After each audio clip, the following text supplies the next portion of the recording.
अस्सलाम वालेकुम दोस्तों, आज हम टेमसोल कैप्सूल के बारे में बात करेंगे। इसमें जो मेन सॉल्ट यूज़ होता है उसका नाम है टेमसोलोसिन। ये 0.4 mg की स्ट्रेंथ में अवेलेबल होती है। बेसिकली टेमसोलोसिन एक अल्फ़ा बुलाकर मेडिसन है। टेमसोल कैप्सूल को बुनियादी तौर पर बीपीएच यानी बेनाइन प्रोस्टेट हाइपरप्लेजिया और ओवर एक्टिव ब्लैडर में इस्तेमाल किया जाता है।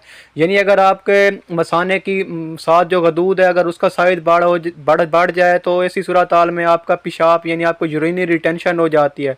यानी आपको पेशाब करने में बहुत ज़्यादा ज़ोर लगाना पड़ सकता है। इसके अलावा आप पेशाब करते वक्त आपको दर्द हो सकता है। इसके अलावा पेशाब करते वक्त आपको जलन हो सकती है और पेशाब रुक रुक कर आ सकता है।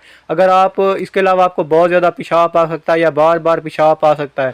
अगर आपके अंदर ये तमाम कंडीशन है तो आप टेमसोल कैप्सूल का इस्तेमाल कर सकते हैं। इसके अलावा टेमसोल कैप्सूल को ओवर एक्टिव ब्लैडर में इस्तेमाल किया जाता है।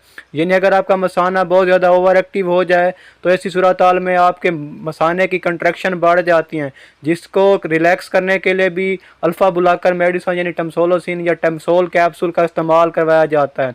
टेमसोल कैप्सूल के अगर डोजेज की बात की जाए तो एक कैप्सूल रोज़ाना रात को सोने से 1 घंटा पहले इस्तेमाल करवाया जाता है। टेमसोल कैप्सूल के अगर साइड इफ़ेक्ट की बात की जाए तो इससे आपको एक्यूट हाइपोटेंशन हो सकता है, यानी आपका ब्लड प्रेशर बिल्कुल लो हो सकता है, आपको चक्कर वगैरह आ सकते हैं। इसके अलावा डिजीनेस हो सकती है, आपको हेडेक हो सकता है। कोई भी मेडिसिन आप डॉक्टर के मशवरे के बाद ही इस्तेमाल करें।